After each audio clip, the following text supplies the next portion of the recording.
नमस्कार दोस्तों, मैं अमित आप सभी लोगों का एक बार फिर से एक नए वीडियो में बहुत बहुत स्वागत करता हूं। आज के इस वीडियो में हम लोग सामान्य विज्ञान से संबंधित अति महत्वपूर्ण प्रश्नों को यहां पे पढ़ने वाले हैं, जो कि आपके एग्जाम पॉइंट ऑफ व्यू से बहुत ही ज़्यादा इम्पोर्टेंट है। ठीक है, आप लोग यहाँ पे देख सकते हैं ये सारे के सारे यूपी ट्रिपल एससी एग्ज़ाम में पूछे गए हैं। यहाँ पे आप लोग ये भी देख रहे हैं कि ये कौन कौन से एग्ज़ाम में पूछे गए हैं यूपी ट्रिपल एससी के। ठीक है, तो यहाँ पर आप लोग अच्छे से इन प्रश्नों को देख लीजिएगा।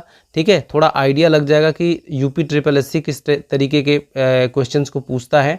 ओके, तो ये जो वीडियो है काफ़ी इम्पोर्टेंट है उनके लिए जो लोग यूपी ट्रिपल एससी की तैयारी कर रहे हैं, उनके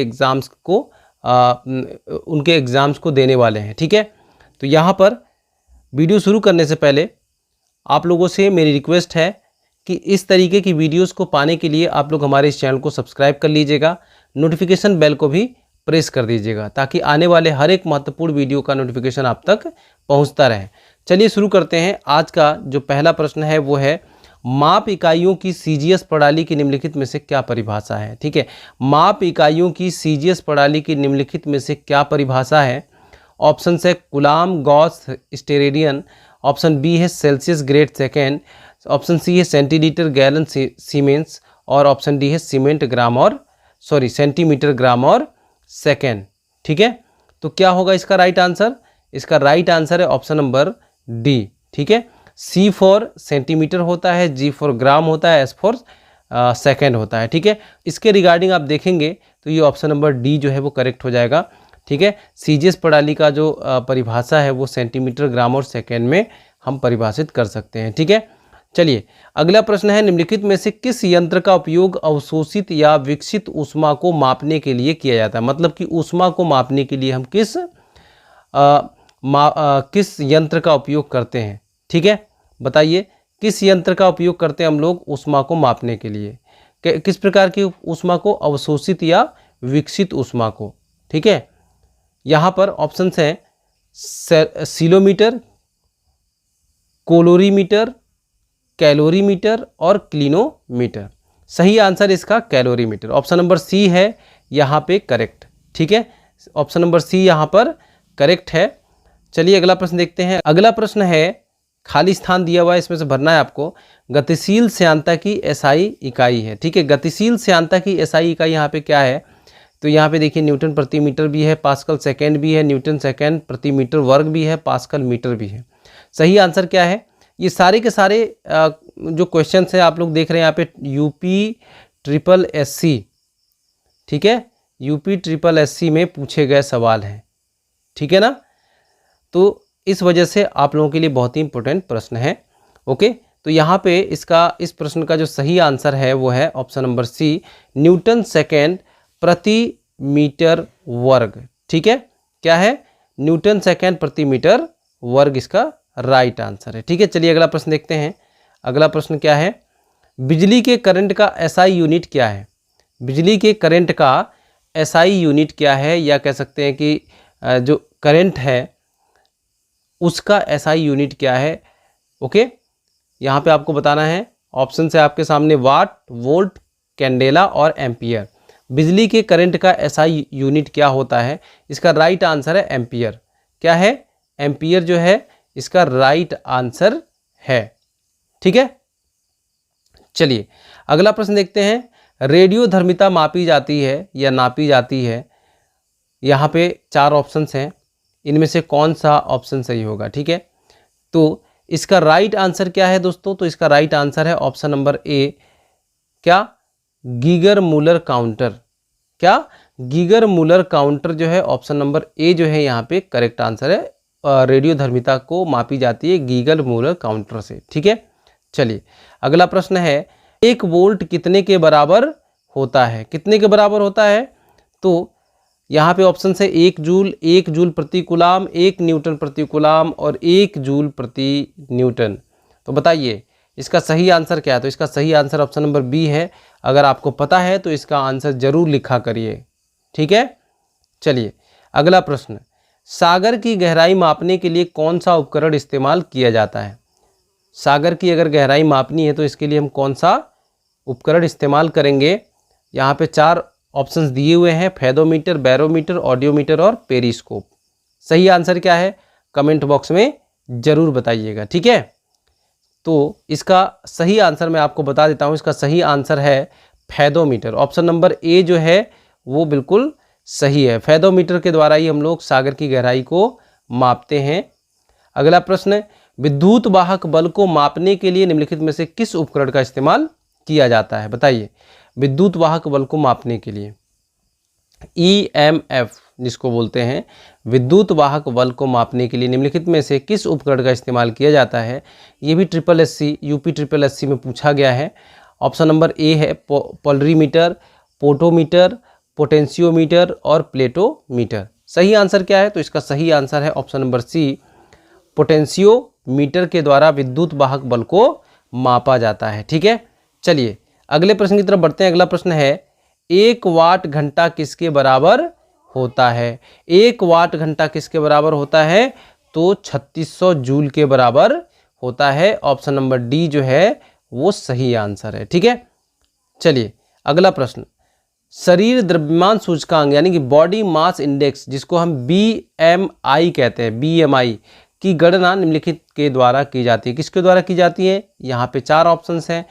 इसका सही आंसर है ऑप्शन नंबर डी, वजन किग्रा में और ऊंचाई मीटर स्क्वायर में, ठीक है। वजन किग्रा में प्रति ऊंचाई मीटर स्क्वायर में। ऑप्शन नंबर डी जो है यहाँ पे सही है। चलिए अगला प्रश्न, नींबू निचोड़ने की मशीन है, नींबू निचोड़ने की मशीन है किस प्रकार का उत्तोलक। प्रथम श्रेणी का उत्तोलक, द्वितीय श्रेणी का उत्तोलक, तृतीय श्रेणी का उत्तोलक या इनमें से कोई नहीं। इसका सही आंसर क्या है आप लोग कमेंट करके बताइएगा। अगला इसका जो राइट आंसर है वो है ऑप्शन नंबर बी, द्वितीय श्रेणी के उत्तोलक, ठीक है। ये कैसा है, द्वितीय श्रेणी का उत्तोलक है। किसी वस्तु का भार उस समय न्यूनतम होता है जब उसे रखा जाए। किसी वस्तु का भार किस समय न्यूनतम होता है, जब उसको कहाँ पर रखा जाए, तो उसको रखा जाए पृथ्वी के केंद्र पर, ठीक है। ऑप्शन नंबर डी जो है सही है, ओके। चलिए अगला प्रश्न, यदि m द्रव्यमान का एक प्रोटॉन प्रकाश के वेग के साथ गति कर रहा है तो उसका द्रव्यमान होगा, ठीक है। यदि m द्रव्यमान का एक प्रोटॉन प्रकाश के वेग के साथ में गति कर रहा है तो उसका द्रव्यमान कितना होगा, तो इसका द्रव्यमान होगा अपरिवर्तित। ऑप्शन नंबर ए जो है यहाँ पर सही आंसर है, ठीक है। चलिए अगला प्रश्न देखते हैं, यांत्रिक ऊर्जा को वैद्युत ऊर्जा में रूपांतरित करने के लिए, यांत्रिक ऊर्जा को वैद्युत ऊर्जा में रूपांतरित करने के लिए किसका प्रयोग किया जाता है। कौन करता है यांत्रिक ऊर्जा को वैद्युत ऊर्जा में रूपांतरित, ठीक है। तो ये देखिए राजस्व लेखपाल परीक्षा 2015 में पूछा गया था। राइट आंसर इसका क्या है, डायनमो। डायनमो जो है यांत्रिक ऊर्जा को वैद्युत ऊर्जा में कन्वर्ट करता है, ओके। अगला प्रश्न, नदी का बहता हुआ जल किस प्रकार का ऊर्जा संवहन करता है। नदी के बहते हुए जल में किस प्रकार की ऊर्जा होती है, तो ये भी देखिए पूछा गया है, UP SSC में पूछा गया है 2016 में, ठीक है। राइट आंसर क्या है, तो नदी जो है, नदी का जो बहता हुआ जल है उसके अंदर गतिज ऊर्जा होती है। ऑप्शन नंबर डी जो है यहाँ पे सही है, ठीक है, गतिज ऊर्जा, ठीक है। अगला प्रश्न, प्रकाश के पथ में एक, उसके बाद खाली स्थान दिया हुआ है और लिखा है वस्तु के आने पर छाया का निर्माण होता है। मतलब प्रकाश के पथ में अगर कैसी वस्तु आ जाए तो प्रकाश के कारण जो छाया उत्पन्न होगी कैसे वस्तु के आने पर होगी, ठीक है। सपोज़ कि आप लाइट जला रहे हैं और आगे कैसी वस्तु हम रखेंगे कि वहाँ पर उसकी छाया बनेगी, ठीक है। तो यहाँ पे देखिए हम रखेंगे कैसी, प्रकाश के पथ में एक अपारदर्शी वस्तु आने पर छाया का निर्माण होता है। अपारदर्शी वस्तु तो जानते ही जिसके आर पार ना देखा जा सके, ओके। अगला प्रश्न, मोटर गाड़ियों में साइड की वस्तुओं को देखने के लिए प्रयुक्त दर्पण होता है। मोटर वाहन में जो साइड के मिरर्स लगे होते हैं, साइड के जो दर्पण होते हैं वो किसके बने होते हैं, ठीक है। वो क्या होते हैं, कौन से दर्पण होते हैं, उत्तल दर्पण होता है, अवतल दर्पण होता है या समतल दर्पण होता है, ठीक है। राइट आंसर क्या है, तो मोटर गाड़ियों में साइड की वस्तु को देखने के लिए प्रयुक्त किया जाने वाला जो दर्पण है वो उत्तल दर्पण होता है, ठीक है। याद रखिएगा, हमेशा बहुत बार एग्जाम में पूछा गया है, ठीक है। अभी रेलवे ग्रुप डी के एग्जाम में भी पूछा गया था। मुख्य रंग कौन कौन से हैं, जो मुख्य रंग, प्रमुख रंग जिसको हम कहते हैं, वो कौन कौन से हैं, उनको मिलाने से ही जो नए नए कलर्स बनते हैं। ठीक है, तो यहाँ पे ऑप्शन नंबर डी जो है वो सही है। लाल, हरा, नीला, ये क्या है, मुख्य रंग है। ठीक है, अगला प्रश्न, निकट दृष्टि दोष संबंधित है। निकट दृष्टि दोष किसे कहते हैं? जिसमें क्या होता है, दूर की वस्तुओं को हम नहीं देख पाते हैं। मतलब निकट की दृष्टि तो निकट की वस्तु को तो हम साफ देख पाते हैं, दूर की वस्तु को हम नहीं देख पाते हैं। ठीक है, दूर की वस्तु को हम न देख पाएं तो हमें क्या है, निकट दृष्टि दोष है। ठीक है, तो यहाँ पर ऑप्शन नंबर बी जो है वो करेक्ट है। ठीक है, दूर की वस्तुओं का न देखना, ओके, और निकट की वस्तु को देख पाना। अगला प्रश्न, क्वेश्चन नंबर 20 है, इसमें कोई फर्क नहीं पड़ता कि आप दर्पण में कितनी दूरी पर खड़े हैं, आपका प्रतिबिंब सीधा दिखाई पड़ता है। यह कौन सा दर्पण हो सकता है? जिसमें आपका प्रतिबिंब जो है सीधा दिखाई पड़े, वो कौन सा दर्पण हो सकता है? तो समतल दर्पण में भी सीधा दिखाई पड़ता है और उत्तल दर्पण में भी सीधा दिखाई पड़ता है। तो यहाँ पे ऑप्शन नंबर ए जो है सही हो जाएगा, समतल दर्पण या उत्तल दर्पण में। ठीक है, अगला प्रश्न 21 नंबर प्रश्न है, वो है स्वच्छ आकाश का नीला रंग किस कारण से दिखाई पड़ता है? जो साफ जब आकाश होता है तो वो किस कलर का दिखाई पड़ता है? तो नीले रंग का दिखाई पड़ता है। किसके कारण होता है? तो प्रकाश के बिखरने के कारण। ठीक है, प्रकाश के बिखरने के कारण होता है। ऑप्शन नंबर बी जो है यहाँ पर सही है। ठीक है, तो आज की वीडियो का जो ये है लास्ट प्रश्न, उम्मीद करता हूँ कि ये वीडियो पसंद आई होगी। सारे के सारे महत्वपूर्ण क्वेश्चन थे, आप लोगों के हो सकता है आगे काम जरूर आए। ठीक है, या फिर अगर नहीं भी आता है तो इससे संबंधित जो बाकी क्वेश्चन बनते हैं उनको आप लोग ज़रूर तैयार कर लीजिएगा। ठीक है, चलिए मिलते हैं अगले वीडियो में, तब तक के लिए बाय बाय, टेक केयर।